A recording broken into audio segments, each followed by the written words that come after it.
Cette exposition, c'est la 6e exposition du cycle Matters of Concern. Ça m'a intéressé de convoquer le travail de Gianni Pettena, artiste, architecte, enseignant, qui fait partie d'un groupe célèbre qui s'appelle l'architecture radicale italienne et qui était d'abord des architectes qui ne construisent pas, qui ont plutôt un regard critique sur l'architecture. Et dans ce groupe d'architecture radicale, Gianni Pettena est en plus une figure à part. Celui qui a peut-être le moins construit, celui qui a été peut-être le plus, je dirais presque évanescent dans sa pratique.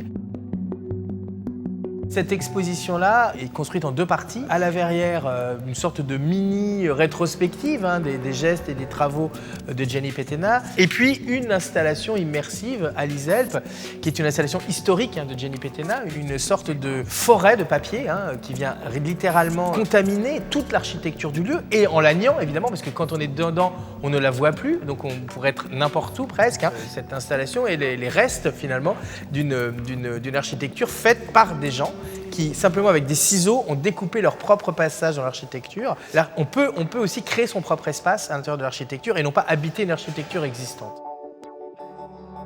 Gianni Pettena ne fait pas des œuvres, il fait des gestes, des objets, il ne les considère pas comme des œuvres, il ne les vend pas en tant qu'œuvres, c'est des expériences, c'est des expériences symboliques. On a ici derrière cette sorte de morceau de mur en terre glaise qui renvoie un petit peu aux origines de l'art. Et pour Gianni, c'est à la fois évidemment un objet esthétique, mais c'est à la fois aussi une métaphore, un statement, simplement parce que cette terre qui va petit à petit sécher va faire disparaître l'empreinte de la main humaine, reprendre ses droits. À l'heure aujourd'hui où on parle beaucoup d'anthropocène, c'est-à-dire les marques de l'activité humaine sur la Terre, et comment finalement on doit en prendre conscience, et comment on peut essayer de les effacer si tant est qu'elles sont réversibles.